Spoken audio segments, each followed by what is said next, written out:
স্বামীর চেহারার দিকে তাকিয়ে একটি আয়াত পড়ুন, আপনার স্বামী আপনাকে পাগলের মতো ভালোবাসবে। বর্তমান আমাদের প্রত্যেকটি জায়গায় বিগেস্ট প্রবলেম হচ্ছে, হুজুর সংসারে শান্তি নাই, স্বামী স্ত্রীকে দেখতে পারে না, স্ত্রী স্বামীকে দেখতে পারে না। ম্যাক্সিমাম জায়গায় দেখা যাচ্ছে অনেক মহিলারা, মা বোন আমাদেরকে ফোন দিয়ে বলে, হুজুর আমার স্বামী পরকীয়ায় লিপ্ত হয়ে গেছে, আমার স্বামী এখন আর আমাকে সহ্য করতে পারে না, আমার স্বামী আমার সাথে খারাপ ব্যবহার করে, বাজে ব্যবহার করে। যদি আপনি কোরআনের একটি আয়াতের আমল করতে পারেন, অবশ্যই আপনার স্বামী আপনাকে পাগলের মতো ভালোবাসবে। অথবা কোনো স্ত্রী যদি এমন হয়ে যায়, সে স্বামীকে ভালো করে স্বামীর সাথে ব্যবহার করে না, স্বামীর সাথে উল্টাপাল্টা কথা বলে, স্বামীর সাথে তর্ক করে, ঝগড়া করে, কথায় কথায় স্বামীকে মানসিকভাবে চাপ দেয় এবং এমন কথা বলে স্বামীর কলিজায় আঘাত লাগে, যদি এরকম হয়, তাহলে স্বামী যদি এই আয়াতটি কোনো স্ত্রীর চেহারার দিকে তাকিয়ে পড়তে পারে, আল্লাহ পাক রব্বুল আলামিন ওই স্ত্রীকে স্বামীর বাধ্য করে দিবেন, ওই স্ত্রী স্বামীকে পাগলের মতো ভালোবাসবে। পবিত্র কোরআনুল কারীমের ভিতরে আল্লাহ তাআলা সবকিছু দিয়েছেন। আল্লাহ পাক রব্বুল আলামিন নিজে বলে দিয়েছেন, 7 নম্বর পারার 11 নম্বর পৃষ্ঠার 7 নম্বর লাইন, সূরাতুল আনআমের 38 38 নম্বর আয়াতে আল্লাহ বলছেন, মা ফাররাতনা ফিল কিতাবি মিন শাই, I have not left anything in the Quran, আমি কোরআনে কোনো কিছু বাকি রাখি নাই। বলেন সুবহানাল্লাহ। আল্লাহ তাআলা এই কোরআনে সবকিছু দিয়েছেন, এভরিথিং, যা কিছু লাগবে সবকিছু আল্লাহ তাআলা এই কোরআনের ভিতরে দিয়ে দিয়েছেন। অনেক স্ত্রী আছে যে স্বামীকে বাধ্য করতে চাচ্ছেন, এই কোরআনের আয়াতটি পড়বেন। প্রথমে আপনি 3 বার দুরূদ শরীফ পড়বেন, দুরূদ শরীফ 3 বার পড়বেন। দুরূদের ভিতরে সর্বশ্রেষ্ঠ দুরূদ হচ্ছে দুরূদ ইব্রাহিম, যেটা নামাজের ভিতরে পড়ি, এই দুরূদটি পড়বেন। পড়ার পরে এরপরে আপনি পবিত্র কোরআনুল কারীমের একটি আয়াতটি হচ্ছে 16 নম্বর পারা 13 নম্বর পৃষ্ঠার 3 নম্বর লাইনে রয়েছে, সূরা তাহার 39 নম্বর আয়াতের শেষের অংশ, ওয়াল কাইতু আলাইকা মাহাব্বাতাম মিন্নি, এতটুকু পড়লেই হবে।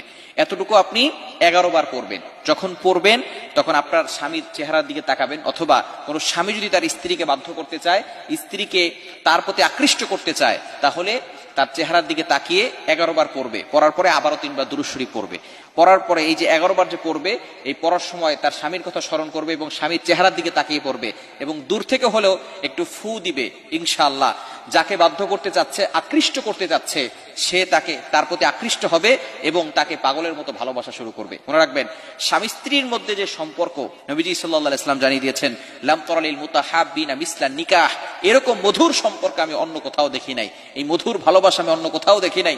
সুতরাং এই ভালোবাসায় ফাটল সৃষ্টি করার জন্য অনেক সময় শয়তান ধোঁকা দিয়ে থাকে, অনেক সময় থার্ড পারসন চলে আসে। এই তৃতীয় ব্যক্তির কথা কখনো কান দিবেন না। তৃতীয় ব্যক্তি যখনই আসবে স্বামী স্ত্রীর ভিতরে ঝগড়া লাগানোর জন্য, স্বামী স্ত্রীকে বিভেদ সৃষ্টি করার জন্য, এই তৃতীয় ব্যক্তির কথা শুনবেন না। থার্ড পারসনের কোনো কথা সংসারের ভিতরে ঢুকাবেন না। এবং সংসারের ভিতরে সুখ শান্তির জন্য আরো একটি দোয়ার আমল করবেন, সেটা হচ্ছে সূরা ফুরকানের 74 নম্বর আয়াত, 19 নম্বর পারার 5 নম্বর পৃষ্ঠার 5-6 নম্বর লাইনে রয়েছে। সূরা ফুরকানের 74 নম্বর আয়াতটা বেশি বেশি পড়বেন। রব্বানা হাবলানা মিন আজওয়াজিনা ওয়া যুররিয়াতিনা কুররাতা আয়ুন ওয়াজআলনা লিল মুত্তাকিনা ইমামা, হে আমার রব, আমাকে এমন স্ত্রী দান করো, চক্ষু শীতলকারী স্ত্রী, চক্ষু শীতলকারী সন্তান আমাকে দান করো। এভাবে আপনি আল্লাহর কাছে দোয়া করবেন। এবং স্বামীকে বাধ্য করার জন্য, অথবা স্ত্রী যদি স্বামীকে বাধ্য করতে চায় এবং কোন স্বামী যদি স্ত্রীকে বাধ্য করতে চায়, তার প্রতি আকৃষ্ট করতে চায়, চেহারার দিকে তাকিয়ে সূরা তাহার 39 নম্বর আয়াতের শেষের অংশ, ওয়াল কাইতু আলাইকা মাহাব্বাতাম মিন্নি, এতটুকু পড়বে, 11 বার পড়বে, আগে ও পরে 3 বার দুরূদ শরীফ পড়বে। আল্লাহ পাক রব্বুল আলামিন এভাবে টানা 21 দিন আমল করলে অবশ্যই এই আয়াতের বরকতে ওই স্ত্রীকে তার প্রতি বাধ্য করে দিবেন, অথবা স্বামীকে স্ত্রীর প্রতি বাধ্য করে দিবেন। আল্লাহ তাআলা আমাদের প্রত্যেকটা সংসারে সুখ শান্তি দিয়ে